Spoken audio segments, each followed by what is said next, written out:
are back and ready to roll. This is episode number 49 of the Shutdown Inning podcast. I am Steven Risotto, and alongside me, as always, is my partner in crime and co-host Tyler Hall. Tyler, what's going on? Hey, everybody. I'm doing pretty good, Steven. How about you? I'm doing pretty good too, and it's been a little bit since we've done this. I think the last episode that we had was um, our little remembrance of Willie Mays. We had great hosts, great guests on with Carrie Crowley and Bill Lasky. Or no, sorry, not Bill Lasky and Rod Brooks. They did a good job. Bill will come on soon, I think. But had a great time with those two, and we figured we'd get back in the swing of things now. Yeah, it was a good episode. We had great hosts last one too, and guests, like you said. Yeah, I got to get back in the swing of it now. I mean, we did catch up at the end, at the first home game after Willie passed. So it was good to see the Giants, of course, knocked it out of the park. They did a great job from you know basically when the gates opened. They had videos going for basically from birth to all the way through his life of videos kind of remembering Willie Mays in his life. So that was a pretty cool ball game to be at. Yeah, no, it was really cool. Good to see you as always. And anytime I see Tyler or really anybody at Giants games, I always say, meet me by the trophies, because it is no work for me to just go back the back door of the press box and see someone. So uh, we got to catch up a little bit, but no, it was really cool. I liked what they did for Willie. They had the four broadcasters kind of do, say some words, and the three broadcasters. John Miller wasn't there, but Dave Fleming, Kuchenkipe. And then, like you mentioned, did you get a chance to see the projector outside the ballpark? Oh, on the way out? On the way out, they had like the little Yeah. images, and there was a projector, and it kind of on the wall had like a lot of his accomplishments, some good pictures of him. It had the catch in 1954. It was a pretty cool thing. Yeah, that was really cool. Like for those that weren't there, it was like the brick pillars where they have like the clocks in Willie Mays Plaza. So the one uh near the end of the wall where the wall of fame is, they had some really cool projections going up there. Yeah, before the game, made sure to go visit the statue. I was actually out there when Willie's son Michael came out to do the same, and everyone kind of backed up and gave him his space to kind of hang out by his dad's statue. So that was pretty cool. That is pretty cool, and I think I I mentioned this to you before, but I was out there and I saw FP Santangelo Jr., who some people know from Twitter, a few other people, but like it was a cool scene. It was a really cool scene, and I was there for like 25 minutes, just kind of observing the people going out and checking out the statue and Yeah. all the flowers. I wonder if it's still there, but kind of a really cool remembrance. And the Giants won. Yeah, they came back, kept it interesting, came back to win that one. So that was good as well. And then I'm not sure if it's still going. Do you know if the Willie Mays experience is still going across the street next to I am not baseballism? sure. I'm not sure, but I know you got a chance to check that out. It's been hyped up by the Giants organization. Yeah, so that was pretty cool. I mean, it was just a pretty small room, but some cool memorabilia. And I think they're playing was it Showtime doc that they did, Mhm. or HBO? Was it HBO or Showtime? Whichever one. HBO, yeah. Yeah, they're playing the HBO doc in there. So yeah, it was good to see you at the ballpark as always, my friend. And I will have to say, you did have to work to meet me at the statues a little bit because you were there as a fan and not working that day. That's right. That's right. I keep forgetting that. Yeah. All the games kind of like feel like intertwined at this point, but I was sitting somewhere else. I was in 108 or 109, I think. And yeah, no, it was not too big of a walk, but you know what, Tyler? Any walk is worth it for you. Oh, thanks, buddy. Um But yeah, no, glad that we could do that and glad that we could be a part of the honoring Willie Mays, and Giants won that game by the way. Like the walk-off walk was crazy. So, Yeah, um just how and Willie would have wanted it, a walk-off walk. yeah, and I think if like the Giants didn't come back against that Cubs bullpen, like something would have been wrong. And it's just a horrendous bullpen. You got Drew Smiley coming out for the 10th. Like, so Yeah. and saw it a little bit at Wrigley Field when the Giants were there. And then, just a few days later, unfortunately, there was news that came out that the Giants lost another Hall of Famer of theirs, Orlando Cepeda, the baby bull. passed away at age 86 on June 28th, just 10 days after the passing of Willie Mays. And Cepeda was also around the Giants organization after his playing career, obviously a Hall of Fame player. Just kind of another gut punch. Yeah, I mean, it was just kind of like, I think most Giants fans are still kind of numb from losing Willie. So it's just kind of, I remember I was just kind of like at a loss for words when I heard the news about Cepeda passing away. But yeah, I mean, he had a hell of a career, Rookie of the Year, MVP, 11-time All-Star. That's kind of, he had 4 or 5 of those years where they did two. So he played in an All-Star game in like 7 years, but 11-time All-Star. Um, you know, and yeah, I mean, it was just bizarre to have that happen back to back. The Giants are running out of room. Hopefully they don't have any. Hopefully everyone else is safe for the rest of this year because they're running out of room for patches on their uniforms. Yeah, it's funny. I actually know the person that does the seamstress and the patches, and like I saw her the next day when they broke out the Cepeda patch, and like she was just so overwhelmed. Like it's a lot. It's a lot, not Yeah, just like physically, but also like emotionally. And like these guys were around the team all the time, and people forget this. And Cepeda obviously went elsewhere, but the Giants have a way of even when Mays didn't finish as a Giant. Um, but the Giants have found a way to like bring their guys back into the fold. And I think every good organization has a way of just bringing back their alumni. And the Giants, like you could say what you want about the Yankees, they do it well. The Cardinals do it well. I think the Dodgers do it well. But the Giants have done it really well for years. Not just like bringing guys back for ceremonies, but having them in the clubhouse, having them take part in different things in the community. And Cepeda was there for that, and Mays was there for that. And like it's weird to think that this next generation it's different because you don't have a lot of like Juan Marichal is not gonna 86 years old I think is not gonna come out for every little thing. So in a weird yeah, way, the Giants are gonna rely a lot on the Will Clarks and the Barry Bondses and Pence and Posey and a lot of those guys who maybe aren't even Hall of Famers but are still just around the team. So it's kind of like a weird transition era to kind of get all that situated. yeah, for sure. It's something that I tried to never take for granted as a kid, just kind of being at the ballpark and seeing, Mays or McCovey or Cepeda, up in a booth or something. And so, yeah, I know Barry seems to be around the club quite a bit. And I'm sure, Buster, part owner now, I'm sure he's around, that he moved back to the Bay Area. So, still in good hands, but it's never fun to lose Hall of Famers, especially 10 days apart from each other. Yeah, not at all. And rest in peace to Orlando Cepeda, one of the few living members, or who was one of the few living members of the original San Francisco Giants team in 1958. There's only a few left. Felipe Alou is one of them. I believe he's going to be in attendance for the Willie Mays ceremony that I will be attending later today. But um, yeah, very very sad to see kind of time catch up to these lifeless or lifelong figures that we knew. Not lifeless, that's horrible, but a lot of the legends of our game. Yeah. Yeah, I'm gonna head out. I think I'm going to the ball game on Thursday, day game, and I'll head out to Orlando's Caribbean Barbecue, pick up a cha-cha bowl. Always been one of my favorites. So, like you said, it's never easy, never fun, and hopefully everyone else stays healthy for a while now. Yeah, no doubt about it. For sure. And you mentioned that Cepeda was an 11-time All-Star. How's this for a segue? Cepeda was an 11-time All-Star. Mays was a 24-time All-Star. And from those All-Stars to other All-Stars, how about the All-Star game announcement happening yesterday, or it's kind of been piling out a little bit, but Logan Webb, I know for Giants fans, they're happy to see Webb and Ramos. We could get to that in a second. But some All-Stars were announced. What did you think? It's always First a of fun all, time. A plus on the transition. I Thank you. I was I appreciate that. I was gonna basically say the same thing, but I was hoping you would take it.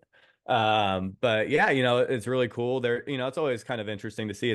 To me, it's always kind of weird because every team has to have at least one. So there's always going to be guys who are left off just so they can have, an Oakland A on the All-Star roster. But from what I've seen, it looks like this is a really young crop of All-Stars. I think I read 32 first-time All-Stars, 19 players under the age of 27, also getting a nod. So it's cool to see, young talent. I mean, we've had some players who've been around for a long time either retire or they're just not playing how they used to. So it's good to see that we have this nice young crop of all stars to come in and have some all star experience now.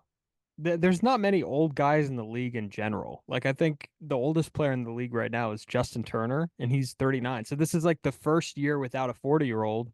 Um, Once Scherzer pitches, and I think Verlander's over 40.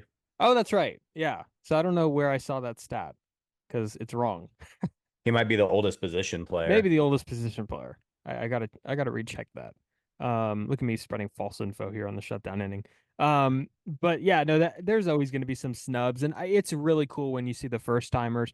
This is one of those moments like where it's kind of like your first hit or your first homer. Like I feel like the one thing that goes through a player's mind when he gets elected to the All-Star team is like you think about the bus rides in the minors, you think about like the parents driving you to practice in high school, and like I feel like that comes to mind. It's really cool to see players kind of get that call that they're going to go to the All-Star game, and for some, it's like a slam dunk. Like maybe they're expecting it. For others, maybe it's like a whole thing about their career and the journey that they went on, and um, but it's really cool. And like I guess the cool thing, and it could be a bad thing too, because it starts getting a little ugly, is the conversing that goes on. Is automatically people say, why didn't this guy make it? Why didn't that guy make it? And it becomes, it is a little bit of a popularity contest. Like there's a part of me that can't tell you why Pete Alonso's on the team. Yeah. But like I get it. He's people want to see certain players, and there are some snubs, but I think they got it right for the most part. Yeah, I mean, I was pretty surprised. I think Alonso's probably the biggest one, but he's also the only Met. I guess you could put Nemo on, but the outfield, is I don't know. The NL outfield's actually pretty weak overall because they've lost so many guys either to the American League with Soto or to Betts becoming a shortstop. Um, but yeah, I mean, some of the guys that are first time All Stars too, I'm like surprised I'm surprised Bobby Witt hadn't been an All Star previously. Yep, But yeah, it's cool to see these guys getting the taste there, and I think I saw Paul Skeens as an All Star, of course, and he's the first player ever to be picked first in the draft and make the All Star game the next year. that's crazy. Yeah, so yeah, I mean it'll be really interesting to see that him pitch in the All Star game. Some people think he could start. I don't I don't know. I hope.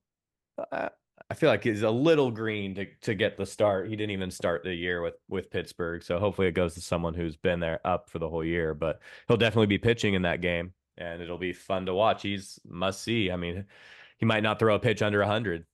Yeah, no, he's going to be amped up for that. And as much as I agree that he's a guy that is green and it should go to someone who starts like or someone who, has the counting numbers, I guess. I wouldn't be mad to see Paul Skeens start the All-Star game. Yeah, I mean, I wouldn't be mad. I wouldn't like Yeah, lose maybe sleep mad's not the right over it. word. But yeah, I mean, uh, it wouldn't be completely undeserving. But hopefully Paul Skeens will be an 11-time All-Star, more like Orlando Cepeda someday, and he'll have plenty of opportunities to do so. So Yeah, I'd imagine that he will. He's a unbelievable talent, one of the best pitching prospects that we've seen. But it would be fun. I would love to see that guy face the first three hitters in the American League lineup, on in the first inning. And usually like I'm with you on that too. But I like Paul Skeens, you know. Uh, but yeah, yeah. Anyways, that would be not. He'd probably end up going two. Most starters they try to get like two out of, but like yeah, even if he just starts and faces the first three, that's probably Soto, Judge, and someone else. I mean, that would be really fun to watch. yeah. I'm not opposed to Paul Skeens starting the All Star game. I think it would be fun to watch, and people want to see it. People want to see him on the team and pitching, and especially starting. But yeah, some of the snubs that we kind of had noted down. Christian Walker didn't make the team. We talked about Pete Alonso. Harper and Freeman probably were deserving. I think Walker was only behind those two in F4 at first base, but Pete Alonso again, I think he got in because the fan vote, right? But I don't think he's more deserving than Christian Walker. No, definitely not. I mean, he's having a pretty bad walk year right now, to be honest.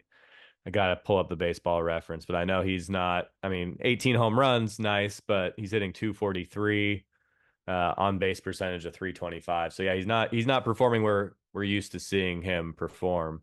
But like you said, he's one of those guys where, when you think power hitters in baseball right now, he's probably in the top 5 or 10 of names that pop to mind of guys who just put it out of the yard.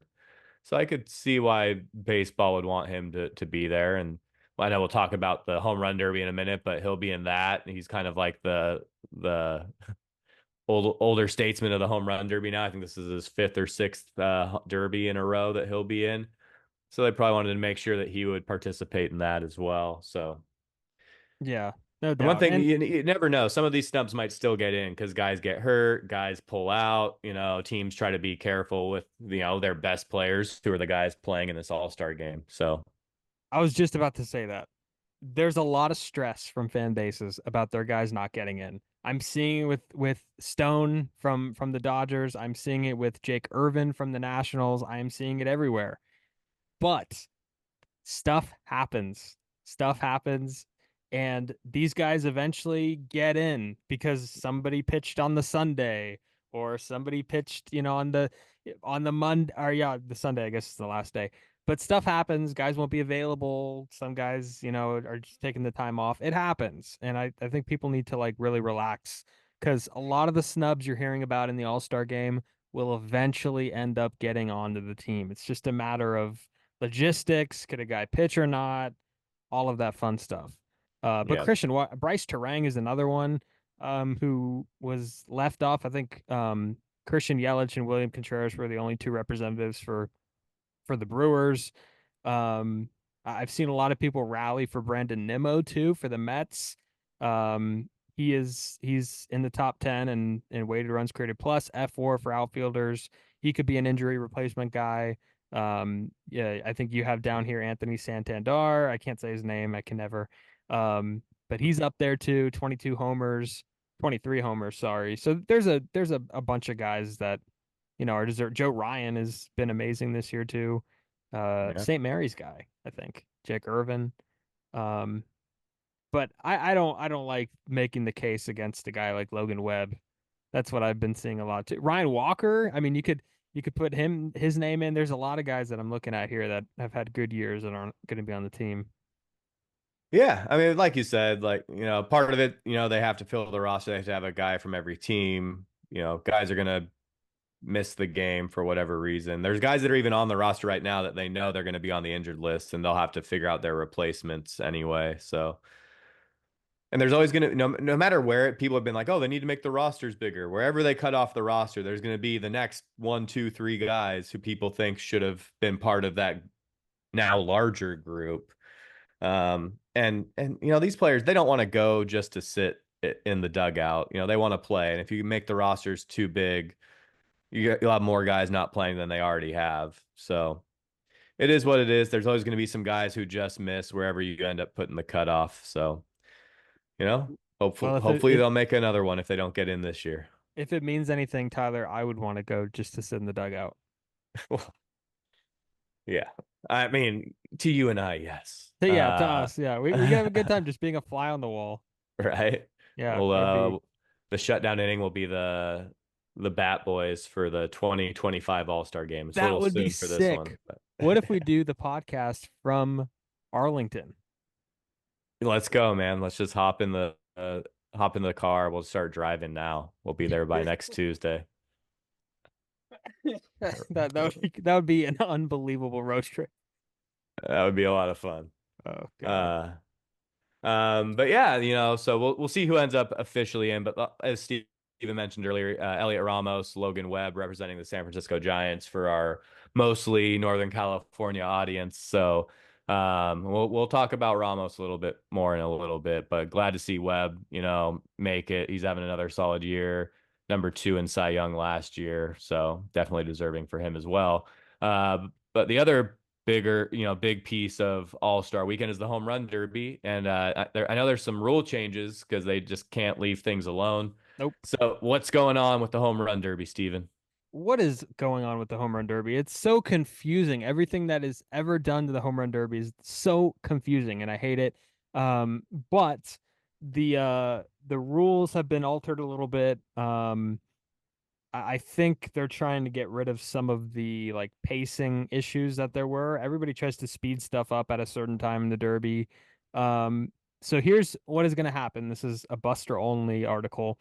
Within each player's timed round, the hitter will see a maximum of 40 pitches. So there's now pitches being counted here, similar to how there's a maximum of basketball shot in the NBA contest. This will place a greater premium on efficiency between the batting practice pitchers and the hitters. So they want to root out some of those guys that are not giving good pitches to hit. How about that? Let's There we get rid of go. all those people the guys that just should have no, like whoever's dad it is throwing no more. I mean, this has to be someone good now. Yeah. I'm down with that. I mean, so it was kind of cool the first few years when they were like, you can bring whoever you want, and it'd be like, someone's dad pitching to him. But the last few years, I feel like those guys haven't been able to find the zone. I think one year Cano brought like his dad, and the dude just couldn't throw a strike. Like Cano hit like one home run in the round. So yeah, especially if you're going to limit the pitches, 40 pitches per round max, you gotta pepper that strike zone.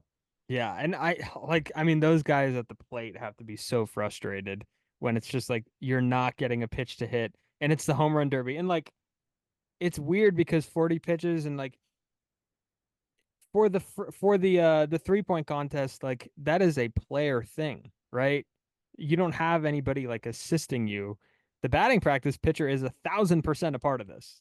No, I mean he's got to be accurate too. So I don't know how that affects anybody getting picked for that, um, but apparently only says some of the past participants have spoken about how exhausting the event has become, and have privately fretted. That's a funny word about what they perceive to be the heightened risk for injury because of the accelerated pace, which is not typical for hitters that usually are taking batting practice. So they'll have 3 minutes in each of the first two rounds and 2 minutes in the championship round. And the bonus time for each hitter will no longer be clocked. Instead, the hitter will continue until he's made 3 outs. So we have some outs back, um, or a swing that generates a result other than a home run. Or that's an out, sorry. And then a fourth out can be earned with a 425-foot homer in the bonus time. This change will allow for an unlimited amount of homers in the bonus period. So it basically in the bonus Wait, round, how many foot? 425. Okay. Yeah, it's So a shot. I mean, it used to be like 440 used to be like the incentive one. I don't know if 440 is still playing a part in this, but basically in the bonus round, if you just hit bombs over 425, you could just keep on going. Yeah. Um, but but what if it's like a 390 foot blast on the final swing? Then it's Um, your last swing, right? no, because you got to make 3 out. Wait, okay, a fourth out can be earned, so you could earn the fourth out by a 425-foot homer. Okay, so I read right over that. Um, so if one of the homers you hits, and then you get to whatever, we'll see how it works. You know what's funny is they say they need to like speed things up. I know on the Derby specifically, sounds like it's more for player health than anything, but like they just make things so confusing. Like we're sitting here talking about the rules, we're both looking at them, and it's confusing as hell. Like just throw the guys out there, let them hit some bombs, and let's see who hits the most of them. Like, I think I heard, the first round's not like head-to-head elimination this year. That starts in the semis. Uh, So, yeah, it's just like, okay. I am fine with the 10 outs thing. I'm fine with going back to that. Yeah. I enjoyed it. Like, I mean, maybe 10 outs, like reasonably. Maybe you don't have to watch every single homer and like the reason that got boring was because a guy would hit a homer and then it'd be like, oh, here comes the Gatorade. Oh my God, that was a bomb. And then like another swing. Oh my God, here's a towel. And like every single swing would warrant someone like going out there. And it's like enough. Well, what I liked about the 10 out thing, because it wasn't timed, was like you'd actually see where the ball lands. Like Yes. how long was the home run? Now they're worried about getting the next pitch off and they want you to see the guy swinging. So you see him crush the ball and you're like, wow, that's a shot, but you don't know where it went because they have to get back to, Alec Boehm in the box to see him take his next cut, which we won't see where it lands either.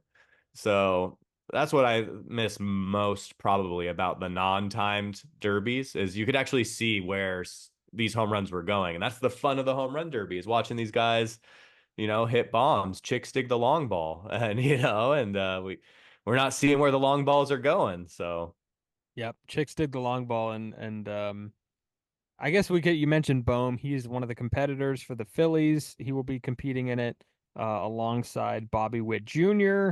Pete Alonso is returning. He's won this a few times.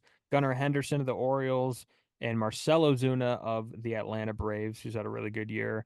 There are, let's see, that's one, two, three, four, five. There are two left. They will be announced in the coming three, isn't it days. eight? Yeah. So So there's three. three There's left. You're five. right. Yeah. You're right. Three It's left. okay. You're a journalism major. You're not supposed to count. It's Hey, fine. math. Um, hey, math.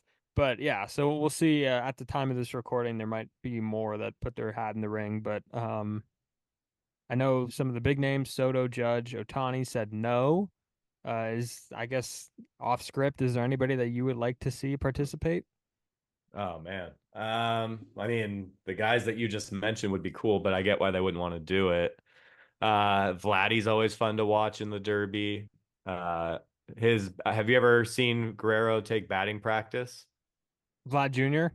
Yeah, I have not. just sounds different, like coming off of his bat than a lot of guys. So I think he'd probably be one of my picks for sure. How about you? I would want to see Nick Ahmed. Nick Ahmed. I think he would be the most realistic choice. He hits homer. No, just kidding. I would want to see Nick someone. Ahmed, last giant hit it to hit a home run wearing number 24. Wow, that's right. That is a stat for the ages. I was there for that, and I didn't. Oh my God, it. You have me speechless. Um. Sorry, but who is your actual pick for if you could get someone in the Derby? Oh, it's a good question. I mean, I would. It's a good question. It was your question. Quit patting yourself on the I back and answer know, but your I. question, I'm Steven. trying to think of everybody aside from Judge. I really am, and Shohei and all those guys. I would. I think I would want to see. I want to see Harper do it again. One of these Yeah. days, I want to see Harper do it again. He seems like somebody that would interest me in watching. I want to see him, and I want to see Jordan Alvarez with Houston. Yeah. Because both those guys would put on a massive show. Um, They have to do something to make it more player friendly to want to do it. Because like I get why these guys don't want to do it. They're taking a lot of cuts very hard, very quickly. They're trying to hit a home run every time, which isn't necessarily what they're doing. So some guys have said it kind of has messed up their swing for a little bit after the All-Star break. Like you said, like the 3-point contest, like they're just taking jump shots. They do that when they're warming up. They do that in the game. The home run derby is a whole different beast. So because like all these names that we're reeling off, like you could have like a star-studded, amazing home run derby. Nothing against the guys that are signed up so far, but like Judge, Otani, Harper, Jordan, like those guys, like getting one of those guys would be a huge get now, and it should be something where it's like every year those guys should be doing it. yeah, and you and I could go in a batting cage right now and face 20 pitches, and by the end of the 20 pitches, we'll have like a little bit of a sweat. So Yeah. what these guys are doing is insane. Yeah. Um, Jose Ramirez, the current day Barry Bonds, according to himself. He would be fun to he watch. would be fun. Yeah, that's a good one. I have Um, a sleeper actually. No, it's not a sleeper probably. Because I think he's done it before. But Schwarber, um, oh, I yeah. think he's done it before, but it's been bad. Um, I think you're right. Josh Naylor would be a good one. He's a big guy who just hits tanks, so he would be fun to watch. yeah, So yeah. We got to yeah, see him. in this past series with San Francisco and Cleveland. But yeah, no, there's a bunch of them that could probably go for. I'm excited to see how this new format works. Do I understand it? No, but maybe it will make sense when it Well, gets underway. yeah, I think once we get like, see a round or two, we'll get the hang of it. So, Yeah. but yeah, so Anyways, that I think the home run derby, we're recording this on Monday the 8th. So I think the derby's a week from today, All-Star game a week from tomorrow. So it's always just kind of cool. I do wish they would do the All-Star game on a weekend. I know they don't want to lose, 15 weekend gates, 15 teams would be hosting. But like if they're really serious about growing the game, put it on a weekend. Let everyone watch it, not like a Tuesday night. It's like Tuesday afternoon even. So it's like early for the West Coast, can get a little late for the East Coast. Not everyone gets to watch this thing all the way through. Um, and you want young kids to get excited about it. Let kids watch the best players in baseball. yeah, sometimes I think MLB gets too um complicit with their status of having the best All-Star game, and they just like Hmm. don't care about growing it further. Um, but yeah, have it on a Saturday or something or a Sunday afternoon. Like that Yeah, would do the Derby on Saturday, game on Sunday. yeah. And the All-Star game or the Celebrity All-Star game softball. Yeah, that'll be on Um, Monday too. It's yeah, always kind of interesting. even though See I don't who know they any get of out them. there. Yeah. Well, was it how many years ago was it at Dodger Stadium and Pence hit the home run and like opened up his jersey to show he was wearing a Giant shirt underneath and everyone started booing him. That was Yeah, a good one. yeah. And Bryan Cranston got ejected. Yeah. Yeah. That's the So, celebrity action we need. it's fun though. Like I remember just being a kid, like I would always look forward to the All-Star game and I'd always make sure right when I got home from TV, I'd turn it on because I wanted to see the intros. It was cool back then. I don't know I don't know when they started putting everyone in the same jersey, but do you remember? I know you've probably seen video from back in my day, but like the players used to wear like their actual team's jersey during the game on the Yeah, of field. course. Yeah, Like that's the a rather new change, I think, because I think I've seen more All-Star games with the individual okay. uniforms than the same. I think it Yeah, there's like I no get it. If way you it's want to try to over. sell the jerseys, like have the guys wear it during batting practice or whatever, and like Yeah, do all the other stuff. But when it gets to game time, put them in their I jerseys. agree. Yeah, and I will say like people do buy them. Like people do buy them. I see people wearing them at games and Yeah. everything. But I don't think it's been more than 5 years since that change has happened. Okay. Yeah, because like, some of those cool old pictures that you see of like 4 or 5 Hall of Famers at an All-Star game and they're all wearing, Willie in a Giants jersey, Mantle in a Yankees jersey, Aaron in a Braves jersey. Now it'd be like they're all wearing the same shit. Sorry, Yeah, excuse me. Cover your kids' ears. But yeah, we're yeah, gonna so get thrown off air now. we got it here. We got the All-Star game ahead of us, and that'll be fun. But then after the All-Star game, Steven, it's starting to heat up now a little bit. The Giants got the hot stove turned on yesterday, but the trade deadline is fast approaching. Um, and starting to get some rumors. I'm starting to frequent MLB trade rumors a little bit more. It's kind of that time of year. So, what are your expectations for the trade deadline? Well, there's just a bunch of like mediocre teams that just like I don't know what's going on. There's a bunch of mediocre teams that are still going to find themselves in a playoff spot come the trade deadline, and I just don't think that you're going to have the sellers market that we normally have. And if teams are sellers, I think the ones that have pieces are probably going to be still in a good spot. So there's going to be like a lot of decisions that have to be made um, on whether to hang on to those pieces or, there's some teams that checked out already. Like when the Marlins traded Luis Arias, their GM already said, we don't see ourselves making the playoffs. So what does that tell me? That tells me that they turned in, I mean, they turned it in already. Like they're done. Yeah. Jazz Chisholm Jr., what's keeping him on this team? And he's someone that's rumored to be, possibly on the market and should be on the market. And then there's a bunch of these teams that just like kind of skidded very quickly. And I'm talking about Texas. Texas kind of, is not out of it. They're still 2.5 out of the last wild card spot.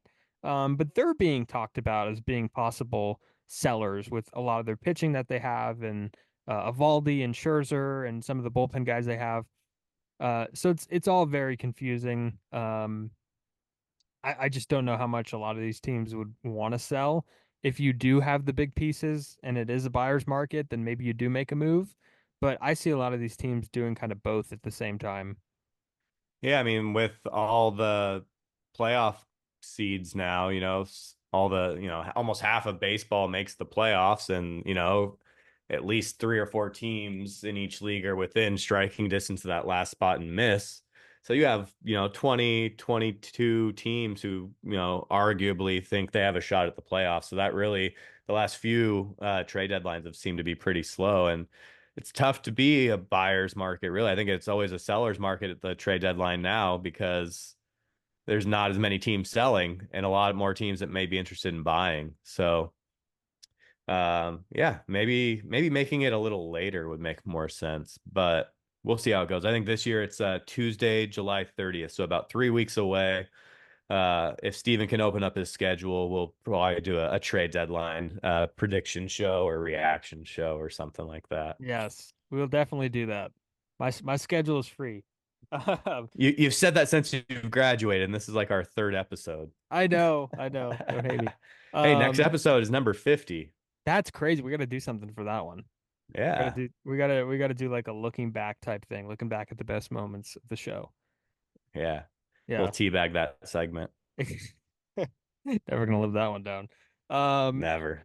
shall we do some ups and downs? Let's do it. So Let's bring I it got home. bring it home. I got the downs today. Starting with our good friend Colton Brewer of the Chicago Cubs, who decided to punch a wall in the dugout and ended up on the injured list with a broken hand. Colton Brewer, who is clearly incapable of making decisions that are good ones. It's thankfully it's his non-pitching hand. There's a little bit more of a relief there. But he's going on the 60-day IL. He punched a wall, had a rough outing on Saturday. He threw 2 innings. Or no, sorry, he came in and after Kyle Hendricks threw 2 innings, and then just got lit up for 3 runs, one earned. Didn't get through a full inning. He had a throwing error, and he ended up just punching a wall in the Cubs dugout, and he broke his hand. So, dumbass of the week goes to him. Dumbass of probably a lot of weeks here. Because, I mean, why are we still punching walls? Like, why is that something that is still intriguing for people when they, have an outburst? What is it going to do? Especially if you make your living with your hands. Like the pitcher needs that hand, whether it's your pitching hand or not. Like you need both your hands, really. At least most people. And so, your your teammates will understand that you're pissed. You don't need to make a show out of it. Like throw a cooler like a normal person or something. But That hitting the wall, like where's the way? The pros and cons of the situation. There's nothing good that can come from you punching a wall. Only bad things will happen for punching a wall. the Gatorade cooler and the ice cool, they're right there. They're Yeah. right there on the bench. The trash Those are cans, they're all there. They're waiting. I mean, even swing a bat at a trash can. You don't need to punch a Do, wall. do the big poppy and take a bat to the bullpen phone or something. Yeah, Be creative. throw Injuring the bubble yourself, gum. not creative. Throw the bubble gum. Do not. I mean, how much of a rage do you have to be in? And it happens every single year where somebody Yeah. loses their cool and they punch a wall. And you know what sucks? They're like so pissed off about this bad outing, and now that's their last outing for at least the next 2 months. Like that's their last outing for the foreseeable future now. Yeah, like I mean, if there's a way to look stupid, that's example 1A. So Colton Brewer, you're my down of the week, or you're my first down. My second down, there's a standoff between the Yankees and the Reds. Um, An anthem standoff. an We need to. anthem standoff where the Reds and the Yankees, there's 2 Yankees and maybe 2 Reds or 1 Red on the line. And they basically had their hats off and they had their, they were in position, ready to do a standoff. And I'm going to give my second down to Aaron Boone for stopping this. Why are you stopping it? Have some sense of humor a little bit. It's a long season. Stuff happens. Like you don't have to be the fun police. And he told the umpire, like, hey, get him off, or told his players, hey, like, stop this. Uh, I Yeah, I mean understand the umpires will put an end to it when they need to. Like we don't need dad stepping in and telling his kids to get in the house. you don't, yeah. The umpire will step in. You do not need to just live in the moment, Aaron. Um, so just I let him have fun. Let him be out there. I think that one did go a while, because I think they were ready to like start the game. I think the batter was like almost ready to step in the box. So I think it went a good long ways. But yeah, if you're the manager, like just let the umpire make the decision on when to call it off. But now those two guys lost the standoff because Aaron Boone told them to get off the field. Yep. Now they got to do it again because Aaron Boone, I know he's the manager of the team, and I know it's one of the most successful franchises in American sports, but have some fun, you Yeah. know, have a good time, Aaron. All right, my third down. How about this one? The amount of money that people spend or that people sell bobbleheads and giveaways for is insane. And they need to find like a higher calling and they need to do something different.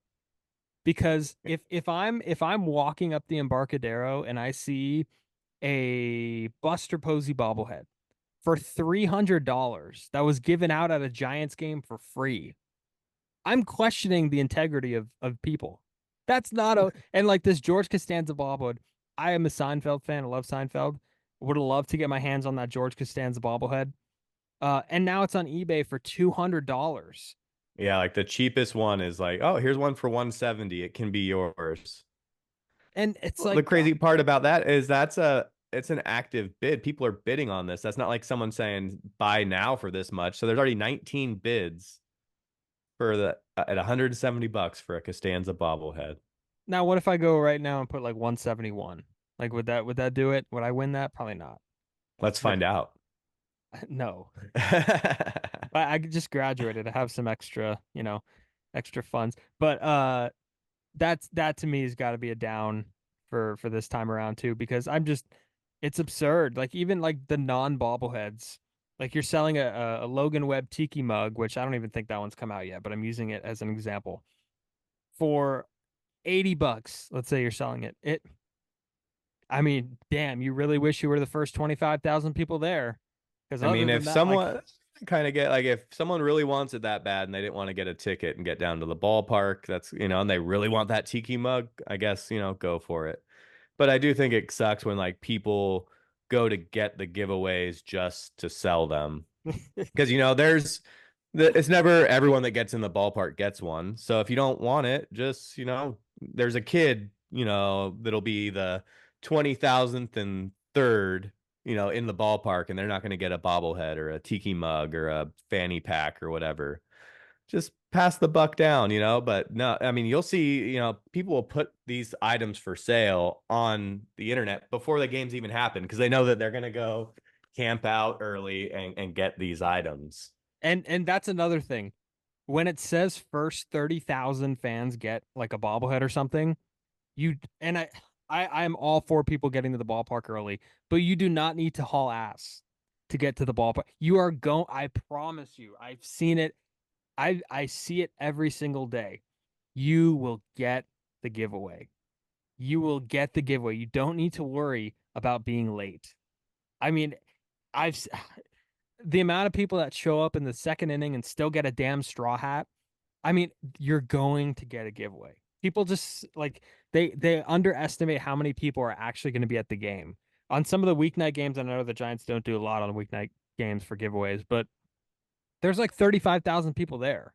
So the 5,000 people that don't get a giveaway, it's not a lot. So people just need to chill. I don't know. That's my rant for the day. All right. Uh, Are you glad? Can you take a deep breath? You got it out of your system. I could take a deep Good. breath. Yeah, I'm all good. I'm all good. Go get an Ike sandwich after this. Just, I should. enjoy. I Relax should. a little. Yeah, we love Ike's here. But yeah, those are my three downs. Let's hear your three ups. All right, we'll go three ups here. I'm gonna lead off with Brooks Lee. He's one of the top Twins prospects, left side of the infield guy. They're probably looking forward to him and Royce Lewis for the next few years. But he got called up 4 or 5 days ago. He's played 5 games, hitting 474 with a home run and 6 RBI. He actually got called up because Royce Lewis got hurt again, because that's what he Again, does. damn. That's how he do, I guess. But you know, Brooks Lee is hitting the league by storm out of the gates. Yes, I'm just checking like his prospect stuff, but pretty mid, not mid level. I mean, anytime you're in the top 50, you're not a mid level prospect. But I mean, already a 0.4 B WAR, like you mentioned, and he Yeah. is 19 at bats into his career, Yeah. and he is a California guy, first rounder, at Cal Poly, San Luis Okay. Obispo. So interesting. Went to St. Louis Obispo High School, so he is a is that SoCal? Like, would you consider that SoCal? It's kind of central. Like you could argue either way, San Luis Obispo. I think if you're in San Luis Obispo and you like your local stations are like Dodger games. So I I guess think so too. technically it's Southern if you had to choose, I guess, but I'll give it a good Central California. Yeah, no, good player though, 23 years old. It does suck that Royce Lewis just can't stay healthy because he's one of the best players in the game when he's on the field. It's just he can't stay on the field. But like it's interesting seeing guys like him and the Yankees have a new guy, Ben Rice, who's hit well. Um, some of these guys are off to a really good start, and you just kind of hope that they don't go through a lot of the adjustments that guys go through, kind of the you know first few weeks in their career. So stay Yeah. hot. Yep. And then up number two, I'm going to keep it in the Twins organization. We're going to do Jose Miranda had 12 straight at bats with a hit, tied the major league record. I didn't see who he tied the record with, but 12 straight at bats with a hit is pretty ridiculous. He will never do that again. And I don't know if any active player right now will ever do that. That's how rare this is. Well, yeah, 12 it's straight happened hits. twice. So, Well, yeah, longest streak in MLB history. I mean, that probably is an understatement what I'm saying. Um, but I mean, Miranda's kind of had like a good going as of late. I think I picked him up in a fantasy league. Um, but I don't know how you get 12 straight hits. I mean, baseball, like we always mention that um, a really, really good player hits 300, and that's succeeding, 30% of the time. And for someone to go 12 for 12, I think he's hitting 700 in the past, week or something like that. It's a pretty insane number. But yeah, coming one shy of the record is a little unfortunate. But red hot. That's and pretty. That's pretty cool. Jose Miranda has a famous relative. Are you familiar with who that is? Jose Miranda has a famous relative. Is it in baseball? No. Is it a celebrity? Yeah. Miranda. Who is it? Lin-Manuel Miranda, creator of Hamilton, Oh, Moana. okay. I am not gonna act like I know who that is, but I'll just go. What? You need to go watch Hamilton, dude. Who are I you? have seen Hamilton. That doesn't mean I don't know like who He creates. he plays Hamilton, but he also wrote it. So the guy who is Hamilton is Jose Miranda's cousin, I believe. Okay, well I didn't know his name. Sorry. Okay, I'll have to look him up. I promise I'll look him up. Come, come on, But man. 12 Come for boot. I 12 is need, insane. yeah, absolutely. And And Lin Manuel Miranda, I doubt he's ever had a 12 for 12 stretch in his career. I highly doubt that. Okay. But he does make hits, and that's another thing. Okay, that's pretty good. That's Uh, not bad. up number three, I'm gonna go with Elliot Ramos, the Giants All-Star. He's been kind of labeled as a quadruple A player for the last few years. He dominates triple A, just couldn't figure it out at the big league level. He started the year in Sacramento. I think was it like May 8th when he got called up? So he's played like 2 months. I think he might lead National League outfielders in WAR. Or if not, he's up there. They were He's talking up about it at the there. Rickwood game. And now he's going to Texas to wear the orange and black at the All-Star game. That's pretty cool to kind of take those lumps and stick with it. And luckily, the Giants, stuck with him, and now they have an all-star on their hands. Their first homegrown outfield all-star since Chili Davis. Who are the Giants' homegrown outfielders that they've ever developed? That I mean, yeah, like in the past 30 years, Chili Davis might be it. Because homegrown outfielders that have made the All-Star team, it is a dry 30 years for the Giants. There's just Yeah. nobody that you could look at who they've even come close to developing that has been good. Brian Reynolds did not develop with the Giants. He was a Giants draft pick, but he made the All-Star team with the Pirates. So like there's no Giants like it's not Nate Shearholtz. It's not like trying to think of all the guys they developed. So this is a Yeah. big deal. And Ramos was the first guy that cut in spring training. And he's only really on the team because there were some injuries early in the year and they just but talk about a guy who has pushed himself into an everyday role. He's hitting lefties and righties. He's playing every day. He's going to play every day for the rest of the year. There's no question about it. And it's not a linear path for like development for every guy. It's different for every guy. He's 24 years old and it feels like he's been in the organization for years. Um, and like he hasn't gotten, I won't say he hasn't gotten an opportunity the last few years. I just think that he hasn't performed to get a big league chance. Like he hasn't really hit double A and triple A pitching as consistently. And now in the big leagues, he's lighting it up. So for every guy, I think the path is different. He's finally getting a chance. And by the way, one of the nicest humans in that clubhouse. Always a good interview. Always has a smile on his face. And it's well deserved. Everybody kind of like wondered if there's a chance that he could make the All-Star team because, like you mentioned, he came up and kind of got a late start, and some of the counting numbers might not be there. But he's picked it up and he has carried this Giants offense. And look, they're going to turn to a lot of these outfielders that they have a lot more. Austin Slater was dealt. Um, there's going to be no more, or I guess less, pinch hitting late in games for some of those outfielders because you're not going to have the situations where you would have a Slater for a Yastrzemski. So it falls a lot on Ramos and Conforto and Luis Matos to get those at bats. And this guy's up for it. Like I mean, he's fixed all the issues that he might have had defensively. Just a really cool story. And I'm very happy for Elliot Ramos because he deserves to be there, no doubt. Yeah. Yeah. I mean, this is one of those things that I feel like there's like three or four things that the Giants organization have been waiting for: a homegrown outfielder to make an all-star team, anybody to hit 30 home runs, and we need someone to start in left field to at least more than once. He might get to 30. He Yeah. might get to 30. Yeah, he could. And so, one of those things is checked off the list now, and congratulations to Elliot Ramos on heading to Arlington. Yeah, and he might be the opening day left fielder next year, and I don't think he has started an opening day, so that streak might be going. Yeah, I So mean, he's been in the organization for a long time, so it seems like he's probably older than he is, but he's only 24. He'll be only 25 in 24. a few months, so still a young guy that the Giants could really build around if he maintains what he's discovered these last couple months. Yeah, just a way different player than he was in any of his previous stints. Just the plate discipline is the one that I mean he's so locked in with the pitches that he's taking. The slider low and away, that's always the kill pitch for right-handed hitters, especially aggressive ones. And Ramos has had the I guess scouting report of being aggressive and not walking. And he's flipped the script. So really cool to see. Yeah. And really quick, just to bring it full circle to where we started talking about that Willie Mays game. It was really cool. He was playing center field. All the Giants were in number 24.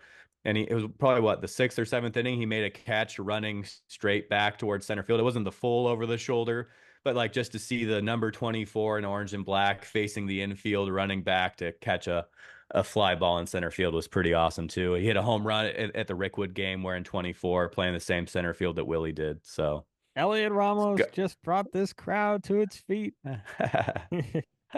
But yeah, it's got to be a pretty cool last couple months for him, and probably still hasn't even really sunk home yet that he is an MLB All-Star. So No doubt. And hopefully he stays healthy because he's a guy they need. He's really reboosted their offense.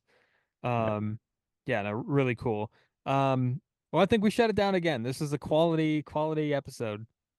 Absolutely. We did it. Number 49 in the books. Number 49 in honor of Javier Lopez. One of the best loogies of all time. One of the best loogies of all time. And I'm sure this podcast will never see another loogie just like that. So, hint. But yeah, everybody could go ahead and follow us on Twitter at shutdown_inning. Check us out, Spotify, wherever you find your podcast. We always know Spencer's listening. Spencer's the only one right now on the Instagram thing that I got going on here. He's What's up, dedicated. Spencer? Spencer's just a legend. He's been commenting here. I've been seeing him. Um, but yeah, everybody could go check us out all over the place, and we will see you next time.